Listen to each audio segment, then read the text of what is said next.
3. Just wanted to go over the process with you and see if you have any questions from like what happens from tonight to when we endorse. We have an interview today. There's about 8 questions. We try to keep these at 15 minutes. Isaac, maybe we'll keep an eye on the time. Sure. Cool.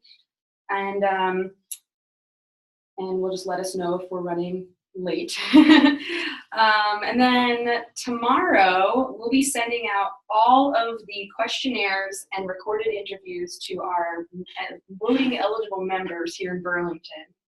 They'll have basically the rest of the week to look over that information, since there's like 10 of you guys on the ballot, which is awesome. Look over all that information and put in their votes, and then Movement Politics Committee will be just gathering to just confirm the results. You know, if there's a close, call, we have a bit of a process in place to figure that out. And then the endorsements are actually going to be announced on January 30th. So next Monday or Tuesday. Yeah. Any questions about that? No, thank you. Awesome. All right. So Jim, if you can give, just to start off, got about 2 minutes here, you can give us some background. Why are you running for City Council Ward 3? I've spent about 4 years now engaging with City Hall on a number of issues as an advocate. And all of those issues essentially boil down to the understanding that we have a lot of opportunity to change how things work in City Hall, to make it possible for more people to be involved in the decision making there.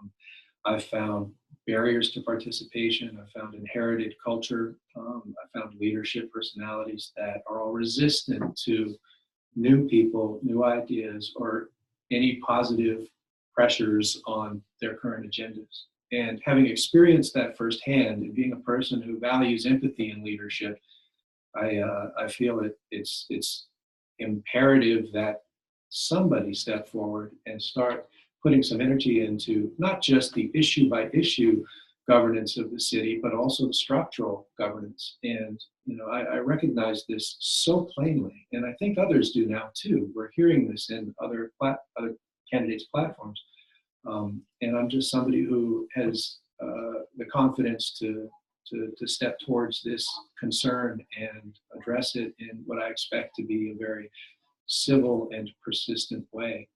I also experience the frustration of seeing our city become more and more expensive, and the effects that has on people who just simply, humbly want to call Burlington home.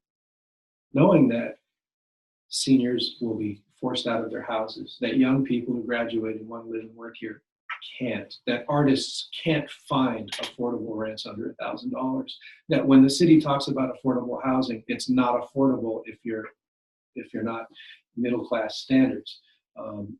We're doing a lot of work to build a lot of housing, maybe 1,000 units in the near future, but not a single one of those units is going to be under $1,000. So there's a whole list of people that I care about as being included in our community who aren't, even with the current activities that we consider related to affordable housing. So it's just not believable that we're committed to it, and I want to be committed to it. There's another and a much longer list of ways that I would approach that, but it would be from a pattern of thought of innovating on what we have. We have decades of bringing federal resources to bear on, efficient, project-oriented affordability, and we haven't really done much to innovate in that sphere in a way that would engage other stakeholders and create affordability throughout the geography of the city, and not just in the vertical way we are now in projects. And I also care. Okay, thank you. Well, thank you. So what? If you could just tell us a little bit about the skills and experience you have that you believe will make you a strong city councilor, and about 2 minutes. I've spent about 20 years bringing people and organizations and resources together to serve in a way that makes the most beneficial outcome occur with the least investment, touching on multiple missions, social missions, organizational missions. Through my work administrating several nonprofits, but predominantly Big Heavy World, which is essentially a community and economic development effort related to music. It happens over 20 years, more than 20 years, to have brought young people, young adults into this world as volunteers and engage them in skills building, preventive environment, in a community building environment where their efforts are rewarded with a sense of accomplishment, and self-confidence, and purpose and contribution to their community. So my personality is collaborative and empowering. And in my interactions with the city, which, if you go down the list of the issues I've addressed and continue to address, you'll find that my personality is consistently respectful, persistent and committed, but respectful. And that matters to me because you're asking me how I would be an effective city councilor. I wouldn't join into politics from the perspective of being an antagonist. I'd join in as somebody who's there to collaboratively find answers. And I understand that not everybody will share that perspective, but I'll be holding that flag up. I understand that our world is full of people with different interests, different backgrounds, different experiences, and I'm highly sensitized to the idea that people have different interests and speak different languages and seek to achieve those different interests through different patterns of thought or methodologies. And understanding that, I feel I have practiced leveraging those different strengths and bringing them together.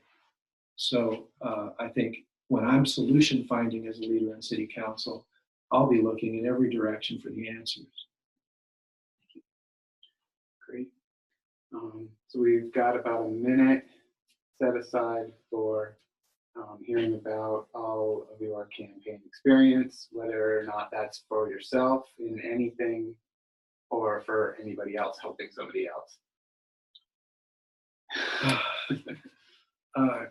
Personal campaign experience. I ran for city council in 2005 as a progressive. It was with the support of the Progressive Party, and they carried a lot of the pails of the campaign. And I absorbed and learned from that experience. I have very strong advisement now from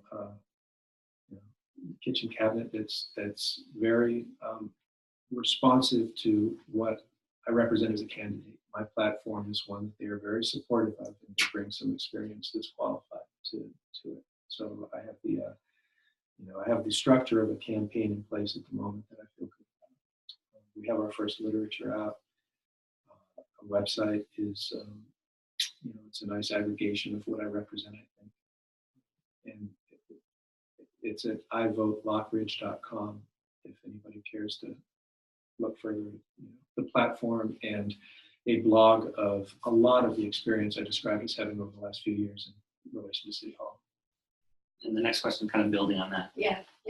So if you just want to tell us a bit more about this campaign and your campaign strategy, if you can get into some of the nitty-gritties of, what's your win number, who's on your team, what are the roles, just how are you approaching this campaign? Sure. I'm not the person as an individual on the campaign that can tell you the numbers. That's somebody else who's working on that. If you wonder who the individuals are, Jason Baker, Steve May, and Jim Hallway are my primary consultants. I don't know if you know them or not. They have some background in progressive party politics. They're supporting my campaign. Jim Hallway has played a community leadership role that I've been respectful of for many years, and he's a good numbers and data guy. The nature of the personality of the campaign, you might be aware just from what's out there that I feel as though I'm not running against anybody. I'm running for an improved city government. I'm stepping forward with a skill set and a personality that is unique in the mix of my opponents. And they can speak for themselves and their strengths and their experience. But for mine, I can tell you, I'm stepping forward as somebody who represents a positive-minded, committed, activist heart and a spirit of you'll hear this word more than once, persistence, that is really just doesn't fatigue when it's engaged with doing the right thing. I'm working on some advocacy at the moment that has been in motion for several years now and is still making progress. Thank you. So, should you be elected city councilor, who would you look to for support in policy making, be that legislators or policy experts, organizations, whatever? Who do you think you would be looking to for support in making policy decisions? The answer to that will change issue by issue. At the moment, I'm being graciously indoctrinated to an aspect of culture, essentially racism and white privilege, because I'm participating in a group that's oriented towards taking the mural on Church Street down. And I've gained sensitivity in the last week in those areas that I should have been craving from the start. So I know that those resources, those community groups, those interests are out there. And depending on the issue, I'll seek them out. I won't be, the passive person who thinks it's enough to be, smart and in a chair at city council. I'm somebody who's there to do the work. And the work to me is, it's founded on a collaborative spirit and one that understands I don't know everything there is to know. Rights and democracy has been a fountain of guidance for me for a while now. I think you know that. And from development issues to wage issues to healthcare, it's all in line with what I'm here to accomplish. So rights and democracy, one of your questions was, would you make time for a productive consultation in relation to issues? And I would seek that consultation. So that's a starting point. Yeah, absolutely. Do you have a little bit more time on that if there's anything else you would want to mention in terms of other individuals or organizations? But if not, that's fine too. Okay.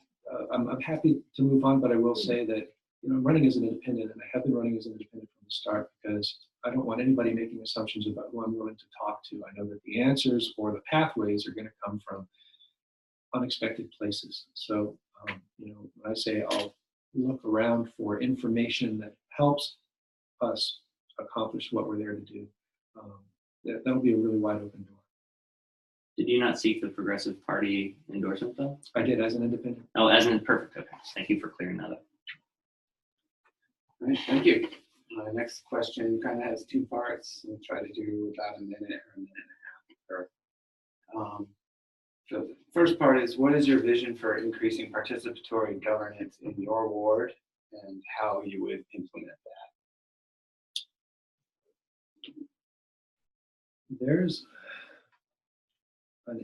I have a to-do list that relates to City Hall. And progress with that to-do list will open doors for people from across the city to participate. And it includes addressing permanent incumbencies, the tradition of reappointing people without a transparent process that invites the public in warmly. I want to ensure that our city is putting forward the message that it invites civic participation in government. It doesn't do that. It's exclusionary.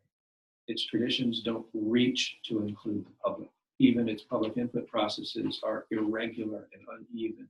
Some lack authenticity and some are done very well. And to give credit where it's due, I was involved from the start with the skate park development and felt that was a well-grounded public input process. I've also been exposed to the process in the Plan BTV South End, which was inferior. So, finding some standardization that's agreed upon, that our community validates for public input processes would be a start. We have public input processes at City Hall that don't have child care, that occur when the buses aren't running and occur on religious holidays. It's like, who's thinking about that? Who's got the checklist in their hand for how to actually include people? That's a conversation I'll bring to City Council. Our NPAs have had their resources retracted. The city doesn't go around saying how wonderful the NPAs are, and they should. The NPAs might be a platform for feeding into our commission appointments as well.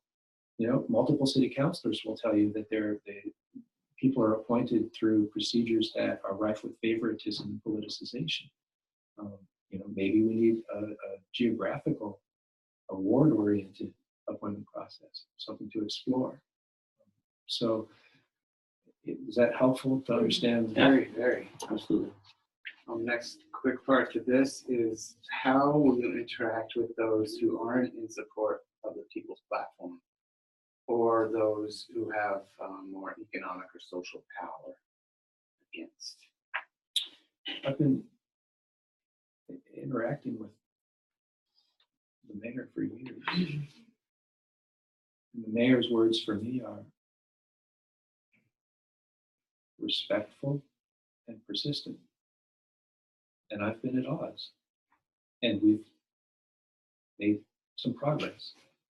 Memorial Auditorium is in a better position now. I don't have faith that the process to accomplishing redevelopment will be transparent and inclusive of public input, and I'm working on that still, but we've made progress. Made progress getting uncurated public bulletin boards included in the Great Streets VTV planning. They were going to be curated glass kiosks until that conversation. So I don't have the ancient secret to interacting with people in power, except that I'm fearless and polite and persistent. And, and away we go. That's it. I think that says it right there. Thank you. Great. So this next question you touched on, so feel free to add as more or little as you want. We have just 2 more, and then so this question is, how do you want to work with RAD? I've got the energy and the firm commitment to serve, and the foundation of my political energy is desire for more inclusion. And with that, as just where we start the conversation, it's going to be wide open to RAD and your guidance. And I'm already in perfect alignment with the People's Platform. So it's a matter of strategic conversations. And if you're willing to have those, I'll be there. I'm welcoming that, realizing that you're already welcoming that. So I don't know that I have a better answer except. That was an answer. So last question is just around malleability versus rigidity. So I don't know how else to explain it, but so how ready are you to adjust your vision based on your constituents' ideas? And conversely, what are you not willing to negotiate on? That might not be something you can answer fully, but if there's any examples that come to mind, it'd be helpful to share. I understand from being a witness to our city government that there's a difference between people making decisions and people making decisions based on values or vision. I would offer a vision of a community that is intentionally inclusive, that does what it does with the conviction of serving the most vulnerable among us as much as everybody else. So if you ask me how my politics would align with my constituents, I would say we'll be looking at the values we're talking about, and that's where we would have that conversation. I'd want our development money to make a safer city before it makes a prettier city, for instance, that kind of thing. Great. Well, those are all of our questions. So thank you very much for your time. If you want, throw 30 seconds. You didn't take up all your time for the last one, so 30 seconds. You want to say anything else to our viewers?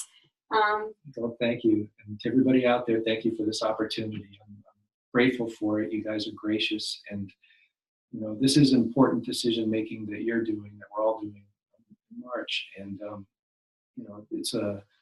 I've made an investment in experience that has inspired me to be here.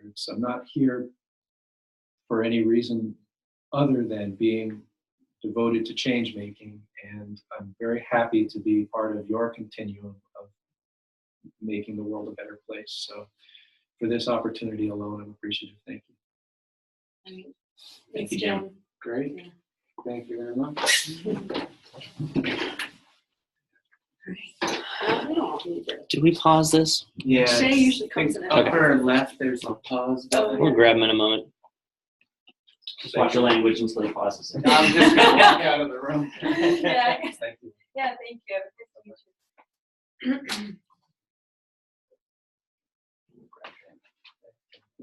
Sorry, I didn't want to mess it up. Let's go. Let's have to edit We all that. like scatter in fear of the camera.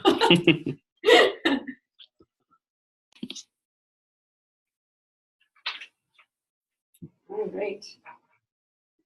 Okay, so Nicole Twohig, you're running for school board, Ward 5. Thank you for being here. Thank you for having me. Yeah. So we're just going to start with the first question. If you just give us some background, why are you running for this seat? We have about 2 minutes. Why am I running for this seat? Well, I really started getting involved in sort of the school board when my oldest child, who's now in 4th grade, was in kindergarten. And that was the last year that Jeannie Collins was in the school district, which was the 2013-2014 school year, which is when all the systemic deficits were uncovered in Burlington in the school board.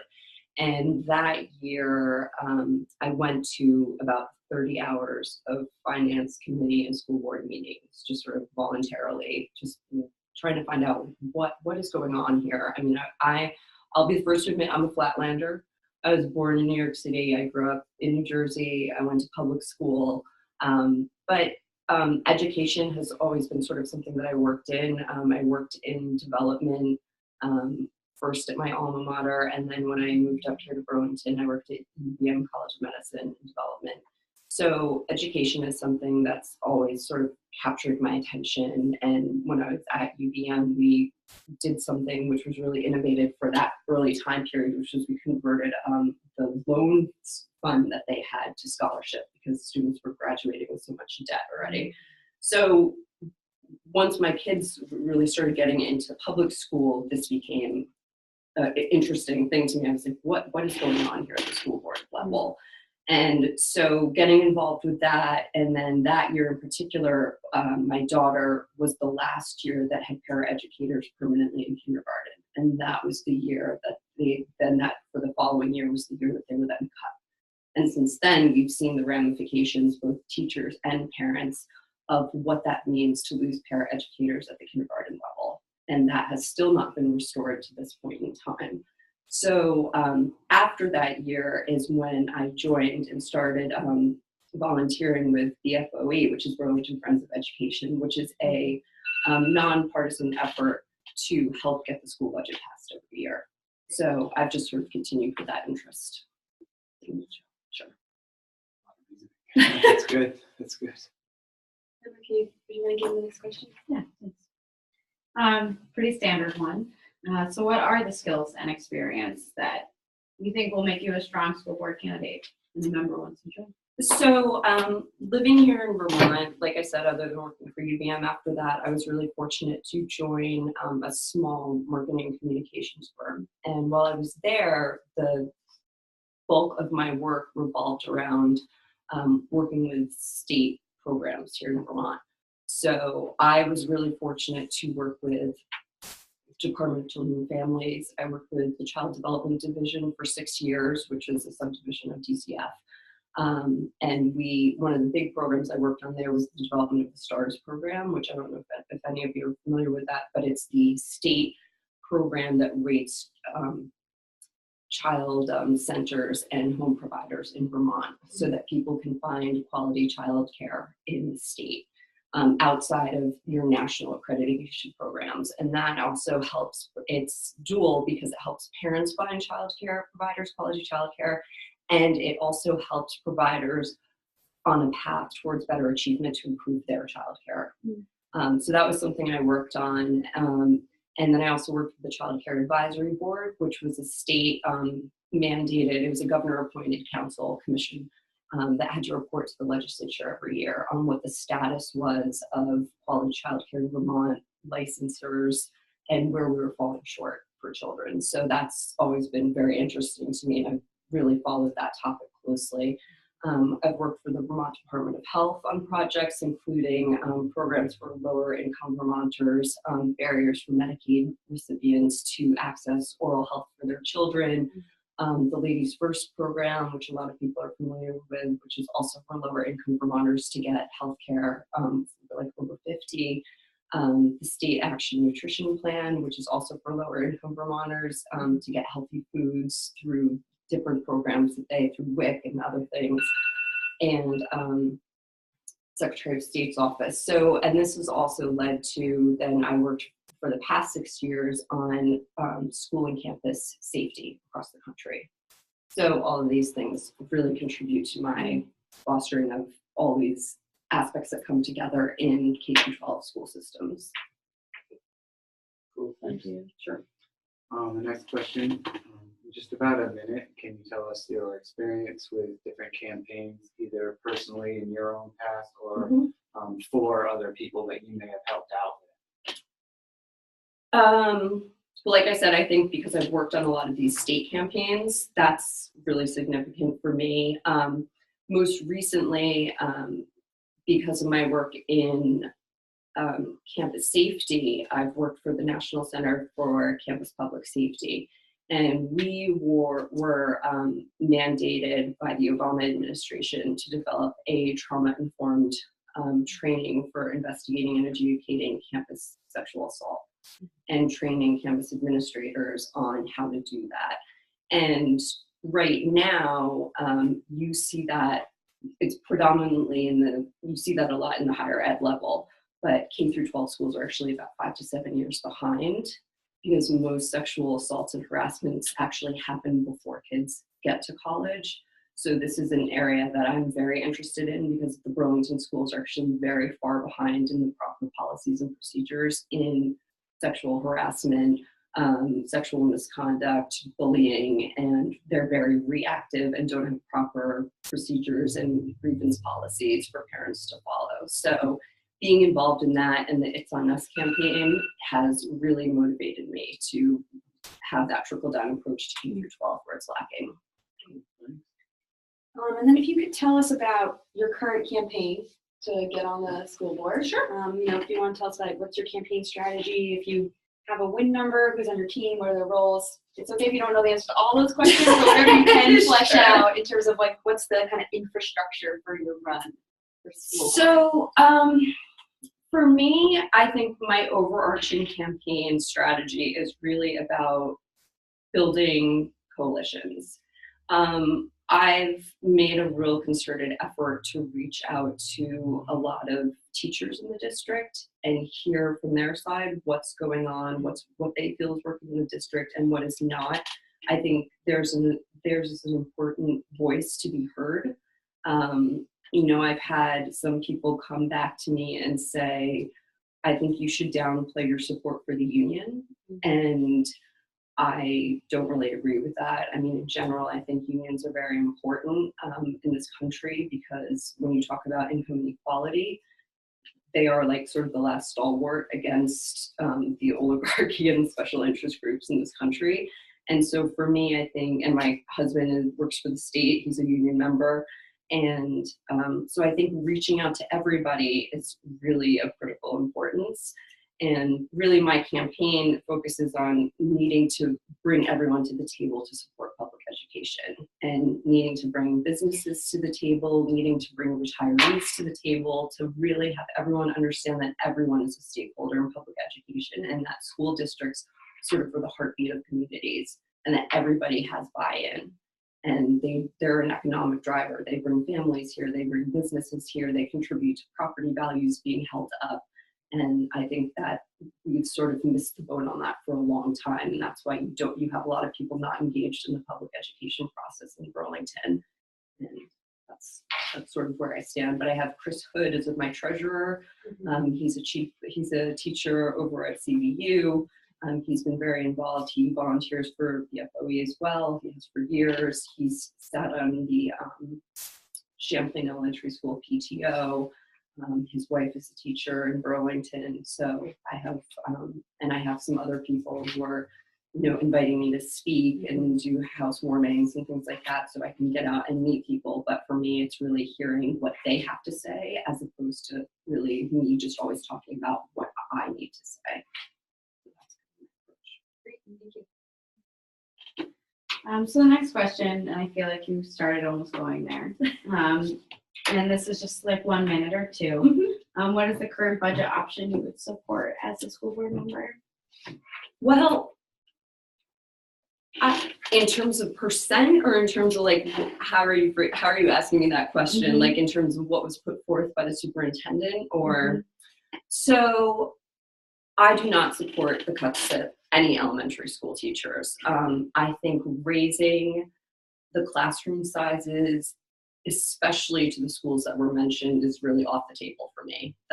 You're talking about schools that have the higher percentages of lower income students, most likely higher percentages of EL students, and to raise those to most likely the AOE highest standard for classroom size is ridiculous to me. I mean, you're shortchanging those kids. We're already shortchanging many elementary school kids. If you spend a day in those elementary school classrooms, I have 2 kids in elementary school, kindergarten and 4th grade, and you walk in those classrooms and you see what's going on.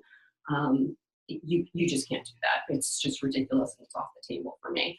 Interventionists, I think they're important. I've spoken to people that work in the schools about that. They are important, but I think there's a case to be made that they are disorganized and not where they maybe need to be. And I think to that point, the superintendent may have a point, but I would never cut 50%. Because I think when you look at cutting a number that's 420,000, that was like the same amount that when we cut paras from kindergarten. And my concern would be, you don't get to put in a $400,000 cut back in. So if you suddenly said, oh, we've reorganized this and we realized we actually do need 6 more back, you're not going to get that chance to put in $400,000 back into your budget. So could I see maybe within reason saying, okay, we have to make a cut, let's cut 2? Yes, if like push comes to shove, but I think other things need to come off the enhancements list to justify that. And you'd really have to push me to even get there. So that's, I think direct services, and I think there's other things on there like initiating this international program, given the political climate, I think is totally should be tabled. I just think there's other things that have to be cut, that have to be tabled first before we go there. So that's kind of That was a challenging one. no, I've had plenty of time to think about it, so I knew where I was. Thank you. You're welcome. Next question kind of has 2 parts. Sure. The first part is, what is your vision for increasing participatory governance in your ward, and how would you implement that vision? Well, in terms of the schools,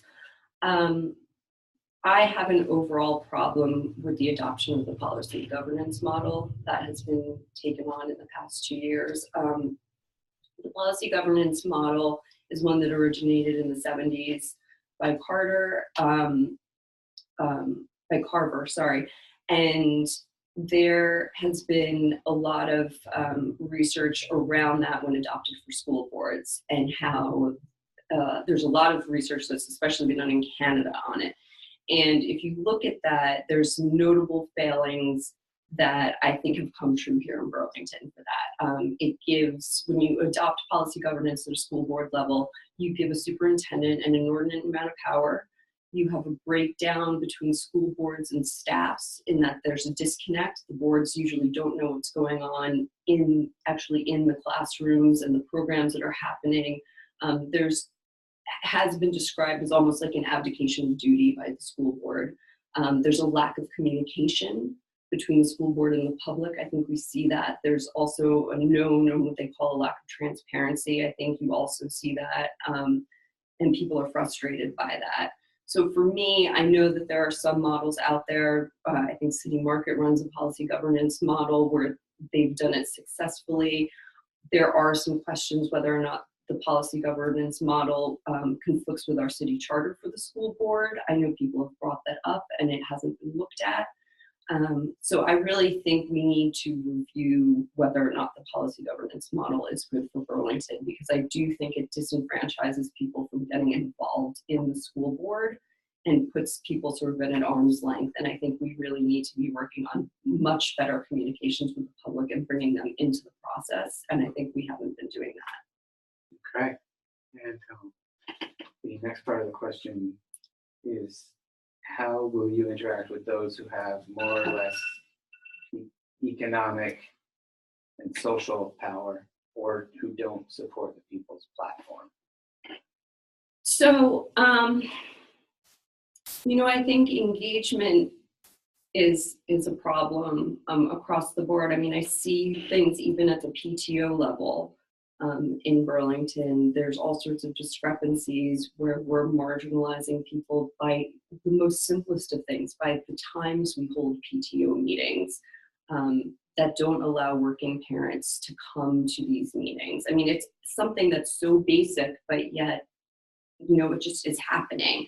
So I think, encouraging that and then weaving in some of these things that, like on the people's platform, they just seem like basic fundamental rights. And I think some of infusing that into how we convey ourselves to the school board is important, because these are just very basic, simple things that even the school board can reflect in how they act towards the public.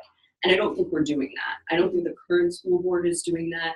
I don't think the board exemplifies the best behavior. And I think that alone is important. I mean, when you're not showing economic transparency, you've abdicated your role for being a steward of taxpayer money. And that to me is problematic. So I think, you have to walk the talk. And, there are instances where members talk about income inequality and then bash the teachers union. And to me, those things do not jive. I have real problems with that. So, but that I think you really have to think about how everything connects and what you're communicating and what you're putting out there. So. All right, just two more questions. Sure. So this one, got about 2 minutes, should you need it. How do you see yourself working with RAD as a school board member? So I think I've said in my questionnaire that I would really like to bring in RAD for a variety of things. I think working with RAD could be really a strong partnership for the school board and for the school district. Just in terms of, so many things, and not even just RAD. I think, I know the school has tried to do other things with Outright Vermont and, different groups, but I think bringing in sort of this idea of fair and equitable funding, though that's a big thing, particularly when we talk about school funding. And of course, now with what Governor Scott is talking about, I think that's even more important because in particular, Burlington is so, and Winooski too, I'll say, so different than the rest of the state. If you look at the demographics of Burlington versus the Vermont average, we are vastly different. When Act 60 and Act 68 were put into place 20 years ago, I mean, first of all, you can't even find data from the Agency of Education on what our demographics were. The earliest you can find is from like 2005, 2006. And even at that point, Burlington School District was 81% white. And the rest of the state was 95% white in the average school district. And if you fast forward to last year, the Burlington School District was 65% white, 14%. I have things and rockets for you guys. So you can say. But you can look at differences. They were even, you can see the comparison, and this is as far back as you go, but you're at 12% age and then 14% Black, 3% Hispanic, and 6% multiracial. And if you look at the rest of the state, we're a complete outlier. And Winooski is even more diverse than that. So for Burlington, and the way the weighting, the formula system works in Vermont, we are pretty much penalized for that. So trying to get what they call equitable funding for Burlington is very difficult. And when you begin to have those conversations, I think there is really a level of systemic racism that's going on when you talk about trying to change the funding, because people say, well, Burlington has those immigrants, or why are we paying for all those people, or, you know, and we're paying for those people because we like diversity and what it brings to the table here. So I think we need a strong partner like RAD to help us go to the legislator, to help us make our case, because we've been failing at that. And I think we also, again, need to bring in the community and really be able to make a loud noise. And I think RAD can really help us do that and would be a strong partner for us. So. Right. Thank you. So this is the last question, and 1 to 2 minutes. Sure. And this is really, I think, a difficult one, kind of in the times that we are in. So, are you ready to adjust your vision based on your constituents' ideas? Say Ward 5 is telling you one thing, but you feel in your gut that it should go another way. And then, kind of in the reverse of that, what are you not willing to negotiate on? What are your hard lines or deal breakers? So, well, first thing, I fundamentally kind of have a problem with the whole way we go about voting for members of the school board. I mean, I do think we should have representatives from every ward. I think that's important, but I do think you should be able to vote citywide, because we are all one school district. So I feel like you should be able to have a voice for everyone who's representing your school district. I think this kind of, you can only vote in your ward is really limiting. I mean, if I want to go vote for someone else who's, you know, representing my children ultimately when they get to the middle school and high school level, why shouldn't I be allowed to do that? So fundamentally, I have some issues with how this voting process works for school board members. I would like to ultimately see that change maybe down the road. But, you know, there's things that I definitely won't bend on, that I believe that we do need equity and diversity in the schools. I mean, that's important. I'm happy. I mean, when I moved to Vermont in 1999, I think I saw one person of color a week. And growing up in New Jersey and coming to here, I was sort of like, okay, this is really weird, you know, and it really freaked me out. And I had concerns as, you know, later on down the road when my husband, you know, we talked about having kids, like what would this look like for our kids? And I'm really happy to say now that my kids go to an elementary school with more diversity than my elementary school had. And I want to keep that. So to me, I really encourage the diversity, and I find myself having to check other people with their privilege around, you know, well, we should do this, and it's come up more often than not, and saying, you do realize people aren't doing X because they're worried about putting food on the table or paying rent. And, you know, I think those are hard conversations that you have to have, but you have to have them. And I'm not willing to really shy away from those conversations. And if you don't like me because I'm upfront and I'm blunt and I'm kind of in your face, and I'm not going to be in your face about it, but that's who I am. I'm kind of honest. You know, my dad isn't from this country. I'm kind of a first generation immigrant, and, you know, at least from my dad's point of view. And he sort of always taught me, you know, people might not like what I have to say, but I'm honest and they know where I stand. And that's kind of my approach to things. Like, you might not like it, but you're going to know where I am. So that's kind of the approach I take. That's cool. Yeah, that's all our questions for you. So thank you so much for coming in. Thank you guys. And I appreciate it. yeah, we will be in touch. Thank you. Yeah. Thanks. Thank you. Cool. All right, so Lizzie Haskell, you're running for City Council in Ward 3. Thanks for being here. If you can just start off and give us a little background. Why are you running for this seat? I'm running for the seat because I want to be a new voice in Burlington politics, and I want to make sure voters' voices are reaching City Hall. I know right now the current city councilor is stepping down, and she is very open about the fact that she knows a lot of voters didn't feel like she was accessible, and I want to make sure that changes. And I want to make sure that whoever is mayor after this election reaches Ward 3 and knows how my voters feel and stand on issues. I've actually proposed monthly meetings with your counselor. There are NPA meetings and other things, but I think it's good to leave that more to organize within the neighborhood and such, and not make it so much directly about the city council. So the monthly meetings I propose would be at rotating times and locations, because I know everyone has a different schedule. Some people work 8 to 5, some people work nights, some weekends, some have schedules they can't predict every week, and I want to make sure I'm accessible to every voter. Now, I also understand that some voters can't make those meetings no matter what. So I want to make sure I'm available through phone call, email, however necessary, so that way those voices can be heard. Is there, if there's anything else you want to add, just like about your background, not just why you're running, but Okay. how you came to decide to run? It's a little bit more time. Okay. Well, I attended UVM, and while I was there, I worked on a number of campaigns, and I worked for a lot of candidates because I supported specific issues that they were advocating for.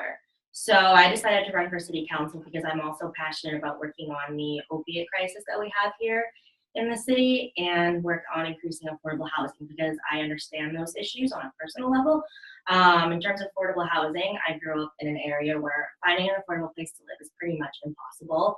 But my parents were determined to stay there, so they had to work 7 days a week in order to make ends meet and be able to simply pay rent. So I understand that struggle, and I want to make sure that we're working on improving affordable housing because I don't want other people to have that struggle. I didn't really get to see my parents as much growing up as some kids did because they're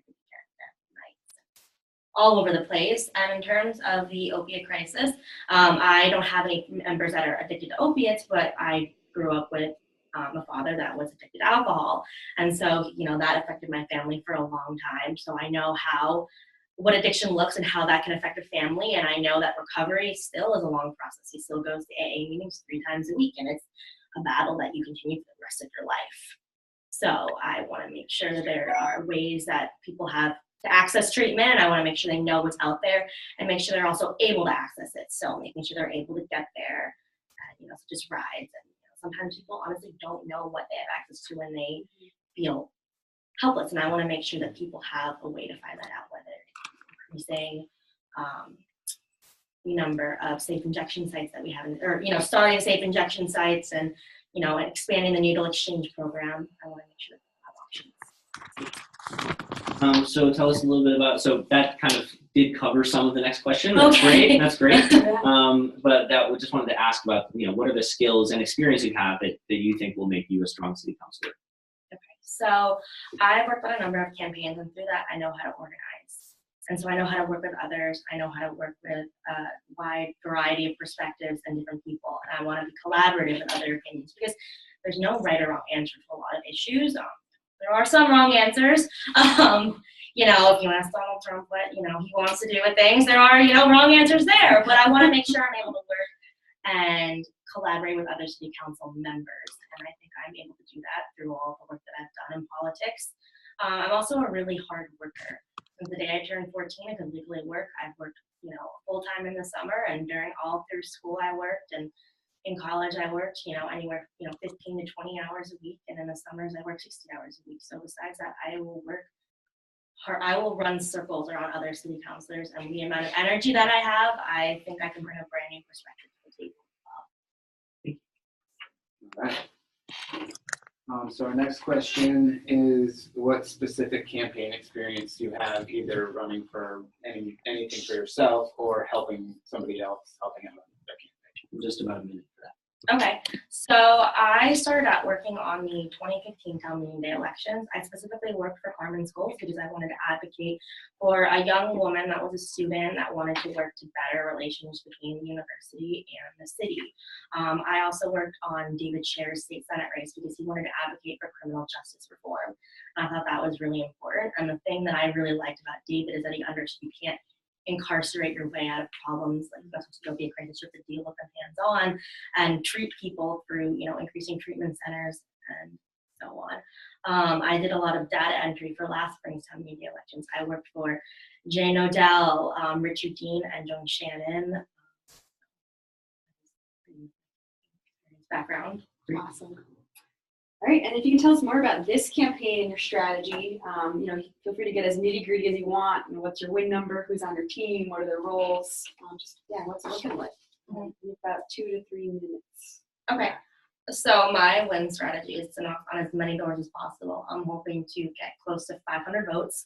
I'm not sure if that'll win or not, but that's my goal. I've been out knocking on doors almost every day since the campaign started, or making phone calls. I was out for 6 hours both Saturday and Sunday. I even knocked through Patriots game, which probably wasn't the smartest idea, but I still did it. And my knuckles are a little sore today. But so that's essentially getting in front of voters and talking to people. And when I go to doors, I don't stand there and say, "Oh, this is why I'm running," and I make them say something to me. I go up and I say, "What do you want to see in the city? Oh, you have this concern? Well, this is what I would like to do to work on that issue, because I want to make sure that I'm hearing both sides. I don't want to stand there and talk to people, and that's not why I'm running. I want to listen." So that's my strategy. I have a campaign manager who is currently the vice chair of the Democratic Party, and he's doing a lot of work in helping me shape my platform and such, and organizing. I have family members and friends in the area helping me, and local residents in Ward 3 that are helping organize. I get to vote. So, they're also making phone calls and volunteering. Great. Cool. All right. So should you be elected as city councilor, this could be now, or also if you are continuing as city councilor, like who would you look to for support in policy making? Be that individuals, organizations, legislators, whatever. Okay, so probably I would want to look to a number of different people, because I want to hear a lot of different perspectives. So I would look to my residents, because I want to hear what they have to say, because the policies that are created by city council are going to be affecting them directly. I also want to look and speak to a number of different people on the council. So depending on who's on the council, I would talk with Max Tracy, but I would also talk with Adam Rube, because I want to hear both perspectives, coming. I don't think you shouldn't shut one party out, and I think hearing out both sides would be really helpful. And then, coming to the decision will honestly mostly be based on what my residents want to see done and what best decision would fit them. Okay. So the next question is pretty much 2 questions, and I think in the beginning you answered a lot of this first one, which is, what is your vision for increasing participatory governance in your ward, and how you would implement that? So if there's anything you want to add. Okay, yeah. So essentially, the point of the meetings would be to make sure that I'm hearing all voters' voices.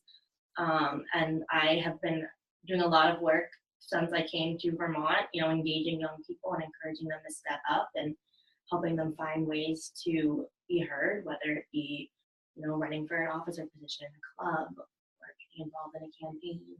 So I hope to help residents that are also looking to get more involved besides coming to me and, seeing what they'd like to see in the city government. I also look for outlets and ways to do that. Cool. And whether that be telling them about MPA meetings if they don't know about them, or helping them get on, the MPA committee. Cool. So the second part is, how will you interact with those who aren't in support of the People's Platform and those who have more economic and social power? And just background for a lot of our members who are watching, as we've introduced a People's Platform focused on Burlington issues that we've been building support around. So it kind of lays out our vision for how we want to see the city move. So okay, I just want to make sure I understand what you mean by people more economic power. Just so I know how you specifically, I would just go with the first part of the question, I guess. Just people that aren't in agreement with so the People's Platform is something that Rights and Democracy is kind of designed and all supports. So just how you interact with people who aren't in support of that, and how you cross the aisle to work with them. Okay. Well, I think in terms of that, I would hear their reasoning, because I know not every policy fits every individual. But I think what is right for my ward. I know there are a number of different opinions and economic backgrounds in my ward specifically. We have the downtown area, we have the old North End, we have the waterfront area, and I want to make sure I'm being receptive to all people, because I don't want to shut anybody out. I don't think it's right to refuse to listen to someone. I think in terms of moving forward with the People's Platform, I would hope to talk with them and see and find things that would benefit them in the People's Platform and find ways to work with them rather than letting them say, oh, I don't support any aspect of the People's Platform. Because if you read the People's Platform, there's something in for everyone. Whether it's you need a livable wage or you want to see more spending tools. Okay, thank you. All right, so this next question is simple, 2 minutes. How do you foresee working with RAD? Oh, well, you guys are great at organizing. So I would hope to work with you guys to organize. And I know a lot of people in my ward support rights and democracy, especially if you're going around door to door. And I would hope to work with you guys in shaping the policies that I create moving forward. And I think the People's Platform is something that I believe in. And I think working with you guys and on policies would really help me in the long run. And I think it would benefit the people in my ward as well. And I think it's a great organization to be connected to. Thank you. Last question is just a bit about malleability. So how ready would you be to adjust your vision based on your constituents' ideas? Sort of touched on, but if there's anything you want to add to that? And conversely, what are you not willing to negotiate on?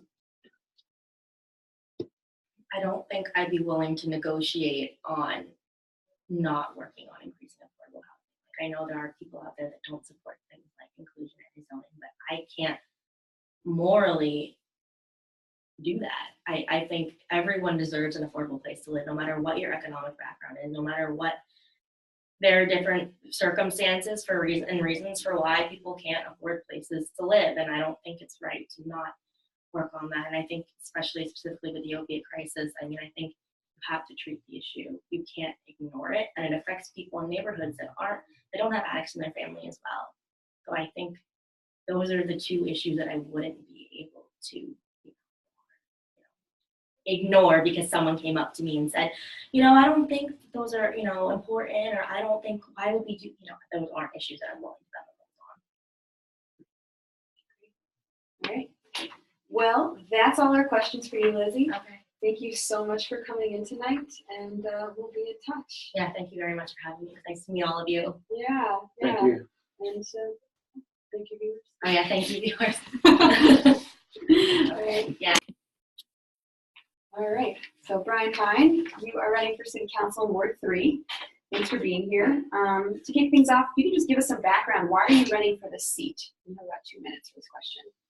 Okay, I'm running for City Council because I have a real passion for the Old North End, Ward 3 in particular, and I believe that I have the experience, having served on the council, having served as the housing director for the city, having been the president of Little League, served on PTOs, been extremely active in the community. I have the experience and the ability of bringing people together to try to focus on a common agenda. My personal values are really summed up best as sort of an undying commitment to social and economic justice. And I believe if we approach our work with that type of commitment and that vision together, we can accomplish amazing things. And you have a little bit of time left on that. Is there anything you'd want to include just as to your background? Not Sure. Your candidate, but your background in your work. Yeah, I'm generally a person who likes to solve problems, but not as an individual. I like to solve problems collectively. I think the power of doing things collectively has far more long-lasting benefits than just doing something alone.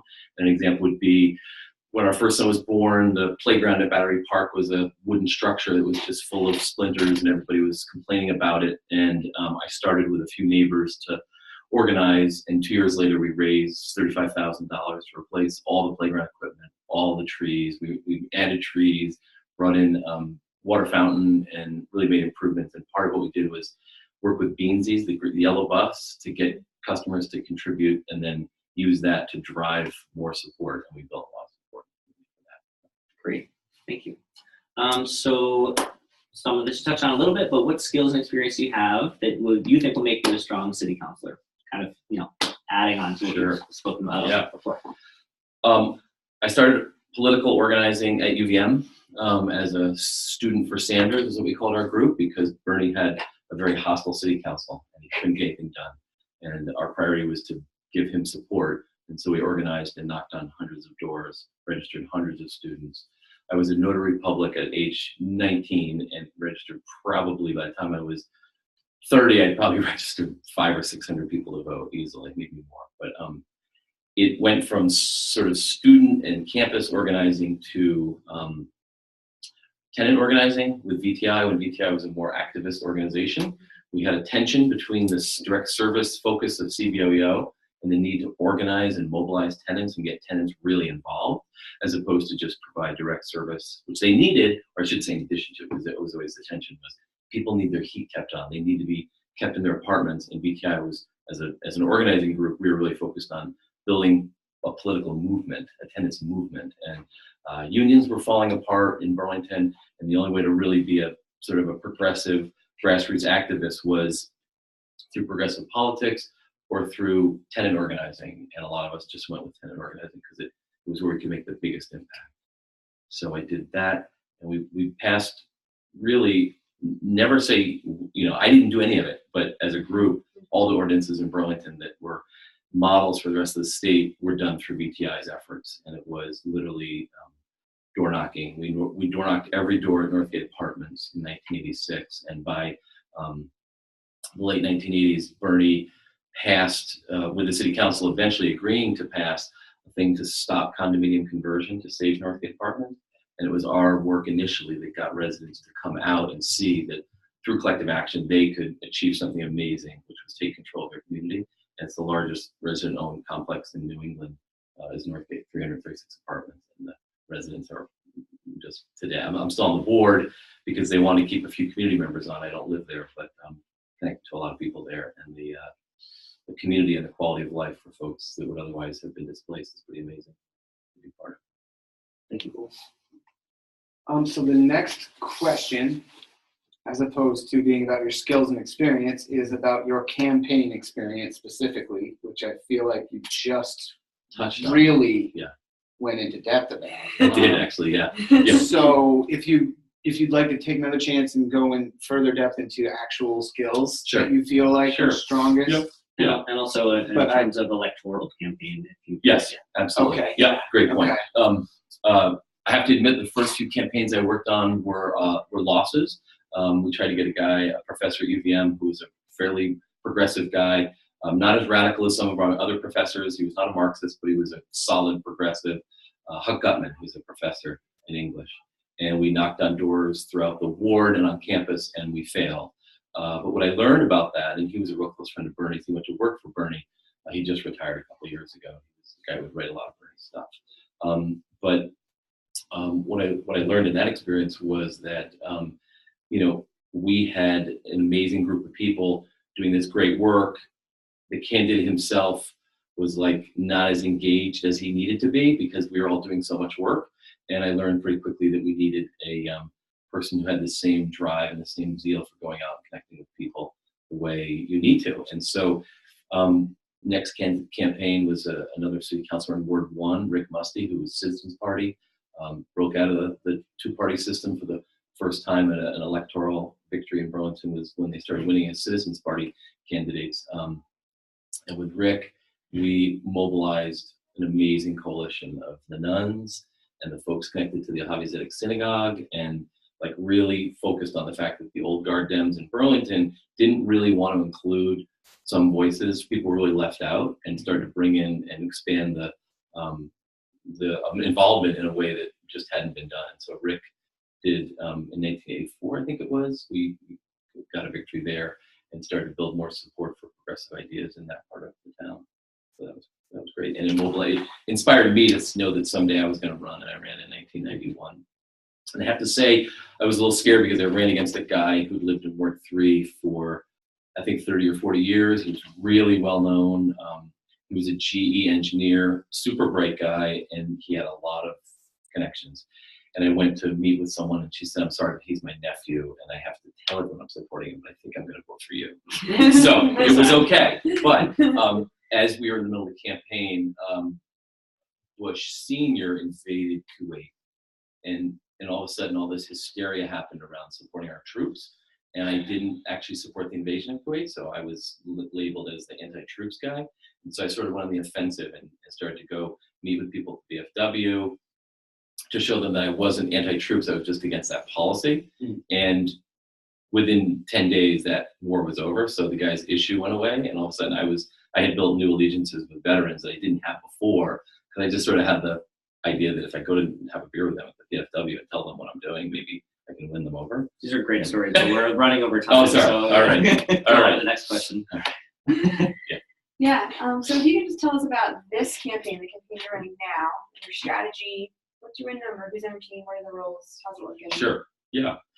The only way to really do this right, I think, is to do direct door-to-door campaigning. It's so meaningful. I actually am loving it. I went out the first night last week. It was not that cold, but I had people tell me it was too cold to open the door, and that's always disappointing. That's like the worst part. But I have to tell you that I came across someone yesterday who said, I don't vote, it just encourages them. And I took that opportunity to say, you know, who does vote? And I mentioned Bernie, and then I connected with her in a way that, you know, I think it helps to have been here for a little while, but I also have a ridiculous memory for people's names. So I asked her how long she'd been on Volt Street. She said, my whole life. I grew up in that house. I said, then you're a Burbo. And she started talking about her family, and we did the whole thing. And eventually at the end, she still said, I don't think I'm going to vote, but you may have gotten me interested. My only goal in talking to her for as long as I did was to get her to say, I might be interested. So go back to her, try and, you know, focus on her. I believe that if everyone gets involved, and I told Mr. Grant during our training that night that I think our democracy would be completely different if people all participated. I've always believed that if we were able to engage everyone in this process, we would have a far more just, compassionate, and fair society. I really just am driven to do that. My campaign is Noah Detzer is my campaign manager. Eli Pine, who will turn 18 the day before the election, our youngest son, is my social media manager. A guy named Rick Woods, who I've known for 30-something years, is the data person. Barb Prine is my leaflet coordinator. And if you don't like to do leaflets, Barb will find a way to make it fun for you. So like, yeah. My message is, my approach is just major door-to-door. Yeah. Who do you plan to look to for support in policymaking? Both now, if there's already folks that you're working with, and should you win as city councilor? I think that the survey was actually an incredible exercise.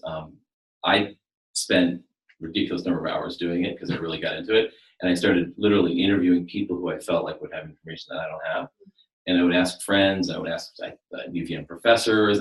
I did research for that. So when you read it, and you're like, how does he get this information? It was quite because, involved answers for sure. It was because I went and did my homework, and I really do believe that we're not doing any of this ourselves. We're all about doing this as drawing on the resources we have. I look to people with labor background when we're talking about issues around fair wages, compensation, benefits, pensions. The city's going to have to renegotiate all the union contracts over the next year. And I do bring the background of being a city employee, former city employee, so I do care a lot about that. But I don't do it because I'm already in the retirement system, so I'm not doing it out of pure self-interest. I just believe that people who devote their life to public service do so with sort of a contract with their community. Is I'll do this work for your community, and you probably won't make as much, but in the end, I'll have good benefits and pensions and things like that. So anyway, I look to folks with labor background when I want to talk about labor issues, and basically I just search out people who have knowledge and expertise that I wouldn't have, and I lean on people in the community because I hope to be a resource to others too. Great. Cool. Next question kind of has two parts. First part is, what is your vision for increasing participatory governance in your ward, and how you will implement that vision? Well, this is a great opportunity to say something I haven't had a chance to tell anybody except a few friends. I've always believed that the neighborhood planning assemblies should be the place where people for commissions are chosen through a more robust democracy that would involve a higher level of, right now, quorum means almost nothing at an MPA. You can have 15 or 20 people, they can pass a resolution, and it may reflect the ward, but it may not. It may not reflect the popular sentiment, popular will. But if you raise a quorum requirement, I don't know what that number is, but let's just say it's 150 or 200 have to turn out to an NPA, and they're going to then choose who gets to serve on commissions. and each ward gets to appoint commissioners for police and fire and run down the long list, I think it would revive democracy at the local level. I just think that's doable. I think it was once proposed in the early, maybe the late 80s, and it didn't win, but I think it didn't win because it was actually muddied with another issue that was in that question, like it was a two-part question, and I think they mistakenly put those two questions together. But I think the sentiment was the way we do commissions now is really not democratic. We have people basically closed doors, decide who's going to get appointed, and there's no democracy in that, and then you go out. It's a horse-trading process. I was involved in it, and I disliked it immensely. It was really distasteful, but I did it when I had to do it because I was told if we don't do it, we don't get progressives appointed to commissions. So I went through it. The second part of the question is how you will interact with those who aren't not in support of the People's Platform, Burlington People's Platform. Okay, so how would I engage people who don't support this agenda? Yeah. I have great respect for what Bernie did. I may mention this at a gathering a couple weeks ago, I think I did, but he went to the Liberty University and gave a speech, and he started out by saying, let's just agree we don't agree on these things. There's maybe something on here you don't like, but I think there's actually a whole bunch of things on here that you're going to like. And let's find out where we have common ground. And I believe most of the time we can do that. I think if we can't, we respectfully agree to disagree, and we're community members, and we have to continue to coexist, and respect and civility and decency is just part of what I do. Okay, thank you very much. And then how do you foresee working with RAD? I think RAD I wish I had RAD the last time I did this. I really did. It was kind of a little lonely experience. We had a core of progressives, and some had more experience, some had less, but we didn't have like an organized constituency to really benefit from and bounce ideas off and feel a little bit of pressure and accountability. And I think we all need that. I think sometimes we need to be brought in and said, what are you doing and why are you doing it? And it helps for everybody to hear that.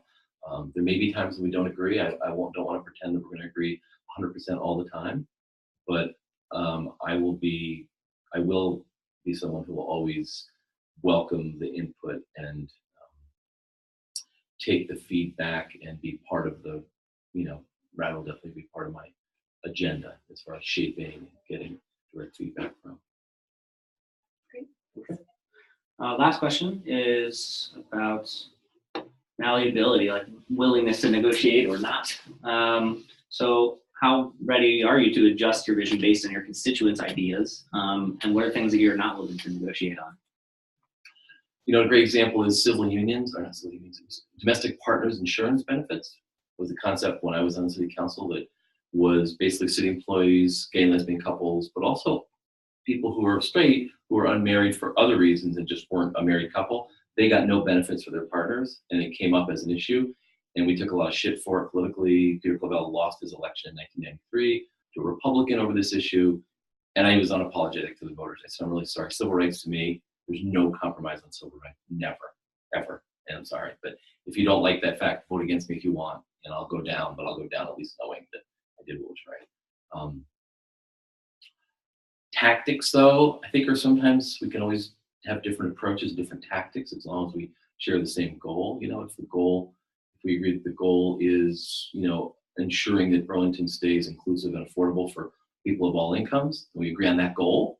We may not necessarily always agree on the tactics, but I fundamentally believe that if we get to the same place, on our overall goals, that we can get past a lot of that. Malleable is an interesting word. Yeah, we're workshopping that. Yeah. Got a good mouth feel. It sounds good. Also made me a little bit worried. Like, is he gonna fold really quickly? That's what I'm worried about.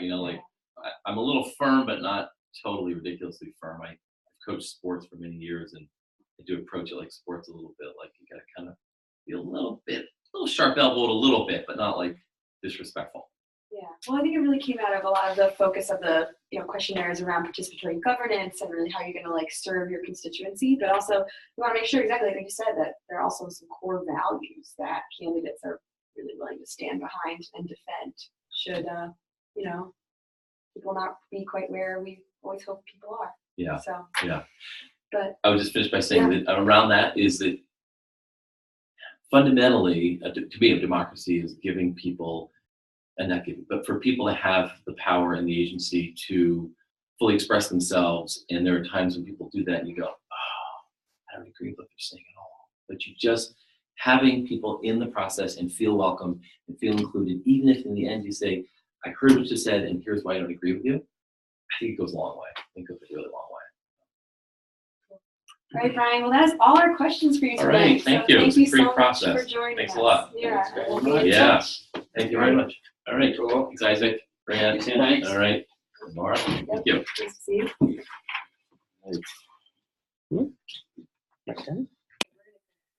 Okay, so Martine Gulick, we've got you here. You're running for school board in Ward 4. Thanks for talking with us.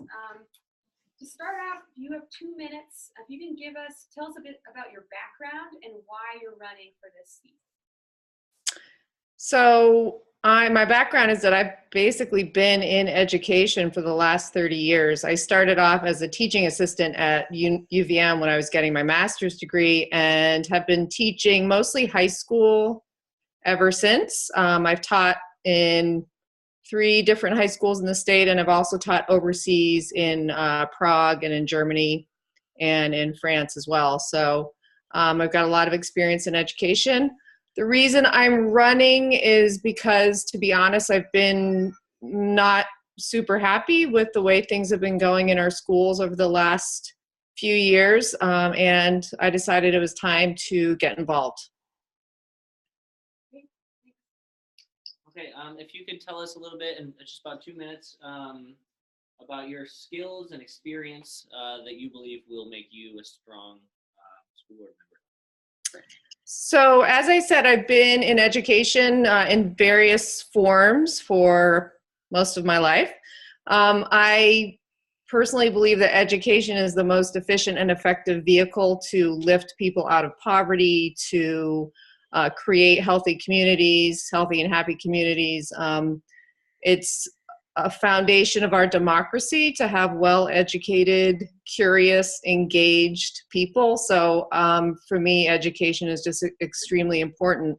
So that's why I'm doing this, to be perfectly honest. I have seen over the years that many of our social programs in our country have been gutted or reduced, and so the burdens in our communities fall more and more heavily on our schools. And yet I often feel that we're not really willing to invest the way that we should in those schools, in those entities. So I just kind of want to keep the focus as a school board member. I want to be able to educate my community on the importance of, schools, why we're here and what our job is. And I think we've kind of lost focus here in Burlington in the last couple of years of why we're doing this and why it's so important. So I hope that answers it. I could keep going, but again, I'm going to try to be short. You definitely can feel free to take the time you need if you want to be fair for everyone's time. Okay, thank you.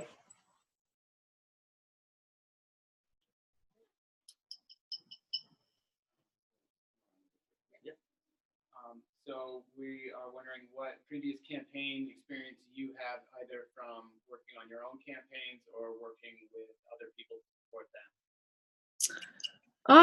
Not a lot. I did work last year with another candidate who was running for school board, Helen Hosley.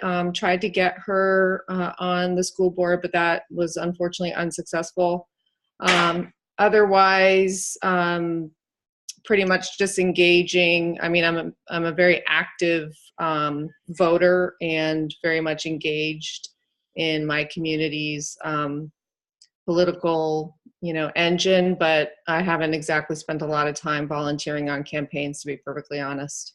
I am taking an Emerge class right now, as Isaac knows, and have spent many hours on Saturdays just engaging with about 28 other women throughout the state who are all pledging to, at some point, run for office in their communities. So that's been a big deal this year. Cool. Yeah, so Martine, if you can tell us a bit more about your current campaign and your strategy, if you know your win number or who's on your team, what are their roles, as nitty gritty as you want to get with us about your current campaign. Yeah, I don't really have a win number at this point because the incumbent is not running. So I have been unopposed, at least up until last week. There appears to be someone in my ward who is considering running or possibly definitely running. I'm not really sure. But it's basically been me up until now. My main strategy is basically to knock on every single door in Ward 4, which is about 1,800 doors. And so I'm just reaching out to my friends, my colleagues, my neighbors, and putting together a schedule and a plan to go out and talk to people, engage people in the vote, and just kind of spread my message, which I haven't really illuminated yet. I don't know if I'm going to have a chance to, but yeah. Okay. So next question here might help get us there a little bit, but which current budget option would you support as a school board member? The budget that has recently, of the, yeah, I mean, to be honest, I personally am willing to spend a lot on education. I have no problem with, my husband and I are both employed and our kids are off in college. So I have the income that I could definitely support the highest budget that's being proposed. I have to say that my constituents don't necessarily feel that way, and I do feel, and I understand that that is a constraint for people, obviously. But I really feel as though lately, especially living in Burlington, we're sort of like this economic engine for the whole state, definitely for the county. And I'm wondering why we struggle every single budget cycle to get our teachers up in terms of where they stand in pay in Chittenden County. We're about middle of the road right now, and why we have such a hard time creating budgets that are robust. And I've asked this question of so many people. I was in the legislature on Friday, and everyone looks at me and says, "You're right, Martine. Burlington is the economic engine, the cultural hub for the state. Why can't you guys fund your schools appropriately? I don't understand. You should have these incredibly great schools, and yet you seem to struggle with that." So that's a question I want to start asking the governor. I want to start asking our legislators. I'd like to, bring the question up to our city council and our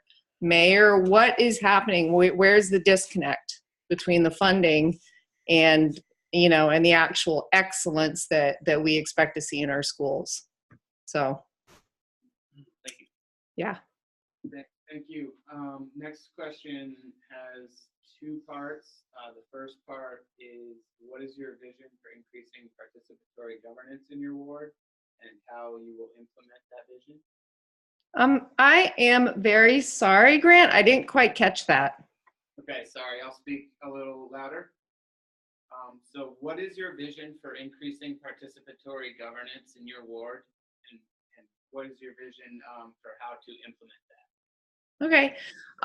Well, first of all, when it comes to running for school board, it's a little bit different, as you know, than running for city council or some other positions. I really feel as though once I'm on the school board, I am representing the whole city. I'm representing all of the kids in the school, and I'm working with all of the teachers. So although I am a Ward 4 school board rep, I do feel as though once you get on the school board, you have to really represent everybody. Obviously, as I heard Brian talking earlier about the NPAs, I think that's a great way to engage community members and get people involved. To be honest, the school board has not been great on transparency and communication up until recently. That's something that I really would like to improve. I feel as though our community needs to know what's going on in terms of budgets and numbers, but also in terms of hiring and firing and you know, how we move administrators around the district. All of this needs to be done openly, not behind closed doors in private sessions, executive sessions. And we just need to be really, really great about communicating. And I mean, to me, this is what technology is for. You know, whether it's newsletters, web pages, whatever, we got to get the word out. And by getting the word out, by communicating well, I think we will increase participation. As you also know, we've had 2 contracted positions in the last couple of years, and that has done a number on morale in our city. It's done a number on morale in terms of our teachers. And one of the things I want to do if I get elected onto the board is really pledge to negotiate. And that might mean staying up all night every night, but that is the job of a school board, is to negotiate with teachers, to negotiate with staff, and that's what we need to do. And I think just by doing that, we will improve the morale that we have in our buildings. And sorry, but student achievement is connected to morale. You can't separate the two. The climate in a school is really, really important, as you all know. Cool, thank you. The second part is, how will you interact with those who have more or less economic and social power or don't support the people's platform? Who don't support the People's Platform? Right, without crossing the aisle a little bit. I think my job on the school board would be to educate everybody, whether they're conservatives. Oops, what was that? You're good. Did you guys hear that beep? Oh. Whether they're conservatives, whether they're progressives, anything in between. I find it hard that anyone can argue with good schools and great education. It is, again, it lifts people out of poverty, but it also builds economies. I mean, it builds healthy economies. It drives economic growth. I feel as though this is something that I could talk to almost anybody about on many different levels. And again, I'm not necessarily saying that we have to keep driving up our property taxes. I'm not sure that that is the answer right now. I do want to engage the city council and the mayor and our legislators in really thinking about how we fund education. I got to sit in with the Ways and Means Committee on Friday, and they are talking about an income-based property tax, which could be something that could really help us out and really be interesting for the members of our community. So, you know, that kind of just creatively looking at how we fund education. I know it's not a popular concept, but looking at the overhead that we have here in Burlington in terms of our number of schools, I think we need to just keep looking at that, whether or not we shift something around or whether or not we close a school. I'm not going to suggest that, but I do think every couple of years we need to look at that. Thank you. So the next question is, how do you foresee working with RAD as a school board member? This is the last question, right? One more after this. One more after this. So I would obviously love to have your support. I think it could be a great way to communicate with our community again. I also, frankly, again, when it comes to education, I believe we need everybody at the table. We need to have a lot of different voices, a lot of different input. And you obviously are a group of people who share a lot of my beliefs and values, and I would really appreciate, you know, your support in getting the message out. Okay, thank you. So last question is just about willingness to change or compromise. Malleability is the word we've been using. So how ready are you to adjust your kind of vision and values based on your constituents, and what are you not willing to negotiate on? That's a really good question. I am not willing to impose a contract on my teachers union. There's a lot of talk in our community about lowering and shrinking the achievement gap, which I think is very, very important. The question is, how do we do that? I believe one of the most effective ways to lower an achievement gap is to have a great climate in a school, good morale, and to hire excellent educators and then retain them. That to me is at the foundation of excellent schools and excellent education. So by imposing a contract on our unions, we really alienate a lot of people. I think we just kind of infuse a lot of bad blood into our community, and so I will not be willing to do that. It would take a lot for me ever to consider doing that. I want to negotiate, and I want to create an atmosphere and a climate on the school board of negotiating, working with people, coming to the table, and hashing out whatever it is we need to hash out, and really talking thoughtfully about the issues that we face. And again, working creatively on education funding. I think that's the key to you know, what we're dealing with right now. So that would definitely be something. I guess that would be something I wouldn't be willing to compromise on. Great. All right, Martine, that is all our questions for you. Thank you. Thank you so much. I know you guys have had a long night, and I really appreciate you taking the time to talk to me. And if you ever have any other questions, I think Shay knows how to reach me. Great. Yeah, we'll be in touch. Okay, thank you. Bye. Let's see if I can stop this video. All right, great. All right, Monika Ivancic, thanks for being here. You're running for school board in Ward 7. So to kick things off, if you can tell us some about your background, and why, in terms of like what has led you to run for this seat. 2 minutes. So my name is Monika Ivancic, and I've been in education for most of my life. I earned a PhD, and I'm still working at the university.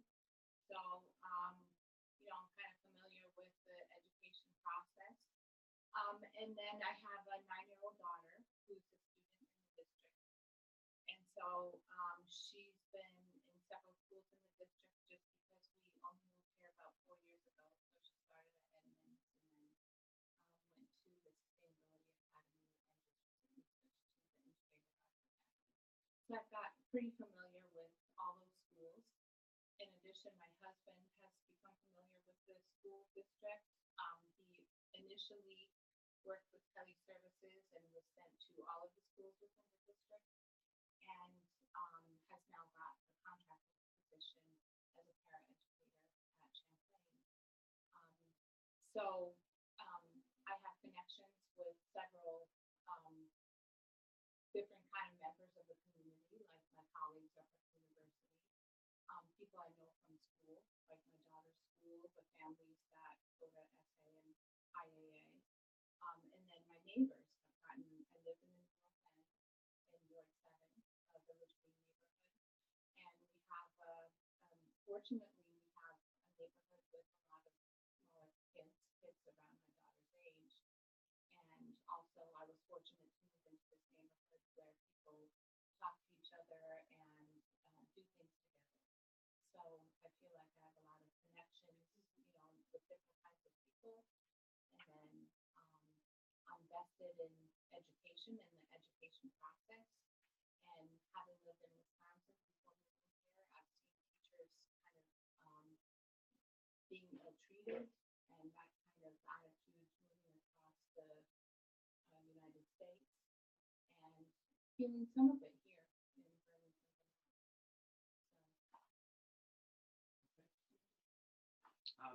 Next question is, and you cover some of this in your answer you just gave, but what skills and experience do you have that you think will make you a strong school board member? So I believe I'm good with people, that I'm a people person, and that I'm diplomatic. So I like to listen to a lot of people's opinions and kind of weigh in on them. And but I also have a certain set of values that I grew up with, or came here with. And so kind of being plugged in with a lot of the parents at the different schools, I think makes me a good candidate for this position. And then seeing the education process at the university, which is really a different ballgame than K-12 education. But of course, having experienced the whole thing, and then also exploring private schools versus public schools, and then having a short time in Madison, Wisconsin, where we experienced like a different school system, and then kind of having that as comparison to living here in Burlington, Vermont, where we have a smaller district. But I believe those, a lot of my people skills and my background makes me a good candidate for this position. And then in addition, at the Sustainability Academy, I was a group of 4 parents who were on a diversity and inclusivity team, because at the Sustainability Academy, I noticed the PTO is mostly middle-class families and not representative of the school population, where we have a large percentage, I would say 60% of new American families. And my goal was to try to get more of those families incorporated into the PTO and our school events. And so that did culminate in a Bhutanese Nepali information night, where we invited the whole school, and the Bhutanese Nepali community did a presentation on their history, what happened in their country, why are they refugees in this country, and then we also got some cultural presentation with the dances, and we reached out to the families that go to the school to bring food and share food with our community. So we kind of got a taste of on 3 different levels. So that's another asset experience that I've had since living here that would make me a good candidate for this position. Thank you. So the next question, I have set aside about 1 minute for, and it's about what is your campaign experience, whether for your own personal campaign, whatever it may have been for, or supporting somebody else's campaign. I haven't had too much campaign experience, aside from rallying for other people for their campaigns. Personally, I have not run for political office in the past. In last spring, my friend Ali Jane ran for city council, and I got involved in his campaign, attended a handful of the meetings, and went door knocking with Ali personally, and just with other people that were helping organize his campaign.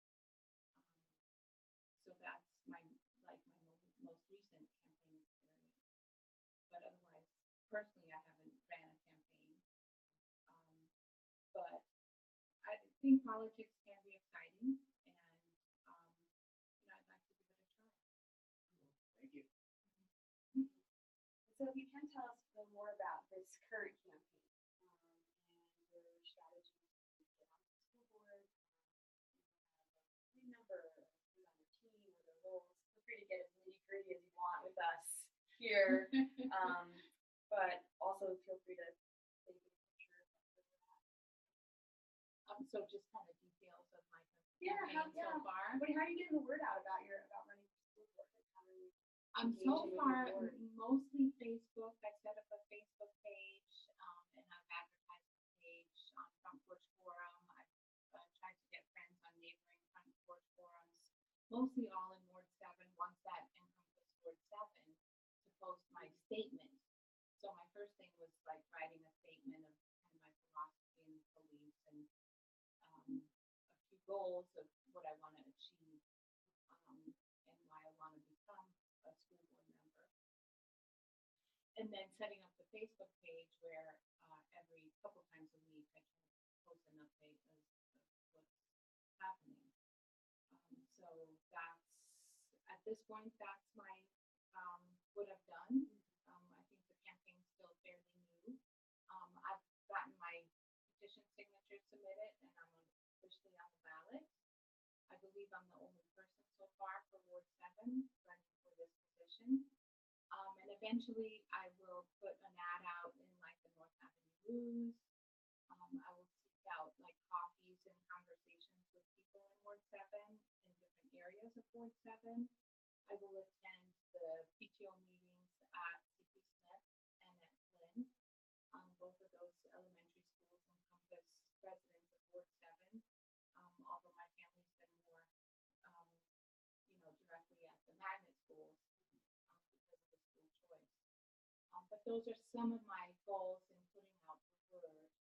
And then also eventually having a small donation funding to get some signs out and a lip drum or door hangers or whatever those things are called. Yeah. So that's the general plan at this point. And I was told I need to get a treasurer, so it has to be somebody else than me, and perhaps a campaign manager. Of course, my campaign's going to be a lot easier if I don't have a challenger, although I would welcome a challenger. I think that keeps people more on their toes and true to their issues. But it will reduce the cost of my campaign. So just about school budgeting. If you're following this, which current budget option would you support as a school board member? And if it's not something you've been following closely, just talk to us about what your thoughts are and vision on school budget. So I've been following the current budget fairly closely. I know there's like a 1.1 million reserve money that they didn't spend the previous school year.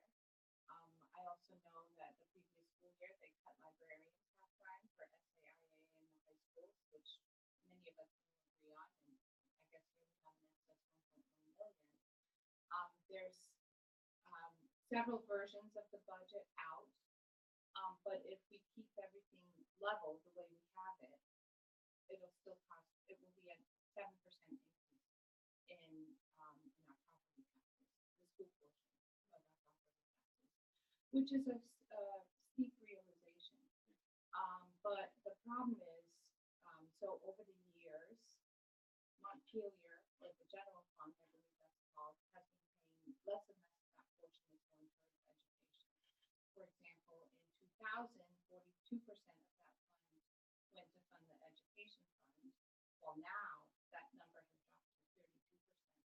So we need to make up that difference in funding with property taxes, which I don't necessarily agree with because a lot of our senior citizens are on fixed incomes, and most of us are on fixed incomes. At the university, I get a slight increase, better than Wisconsin, but but I'm still not getting enough of an increase in pay, to make up for some of these tax increments for the school budget. I think the new superintendent has been good at reining in some of the spending. I think this is what he was hired to do. And so he's found areas where he's cut down on the budget, such like at the central office. There's a whole bunch of positions that he's cut in the past and proposing to cut more this coming school year. He's also suggesting to cut some elementary teachers, which I don't agree with because I think elementary education is a great investment for our future. And he's also proposing to cut some interventionists, going from 12 to 6, which is a kind of a dramatic decrease. So, and then the multilingual liaisons, we're losing federal money to pay for those. So those people need to stay in the budget. So we need some tax increase for that. So my stance is to ask for more than a 7% increase from our Burlington residents to fund our schools. Okay, thank you. Next question is kind of two parts. The first part is, what is your vision for increasing participatory governance in your ward, and how will you implement that vision? I understand this is like slightly different for school board, but if you have any thoughts on that, thank you. how would you bring more voices? Well, perhaps somehow make myself more accessible to people that have questions. I don't know about like going door to door when it's not a campaign, but maybe holding some coffee, some public events like at the Bagel or Ollie James holding his Somethings with Jane event. So somehow actively seek participation, but then perhaps even go to some of the PTO meetings, especially the Ward 7 PTO meetings, and get input from those families. One of my missions is to try to get people of challenged socioeconomic classes to get more involved, and New American families to get more involved. And that's tricky because they're of a different culture. I have some experience with the community that is at SA. I know there's a pretty large community of New Americans at Flynn, also some at CP Smith. And so I don't know, somehow I'd like to reach out to those families as well. But I haven't like thought about like a logistical way of actually doing it. So most of the time, like one-on-one interactions are the best, like in-person interactions.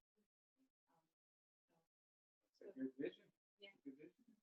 And the next question is, how will you interact with those who have more or less economic and social power or don't support the People's Platform? And you kind of spoke a little bit about bringing in people with less power. Right. So how would I interact with those people or ones with more economic power? Kind of a multi-part question.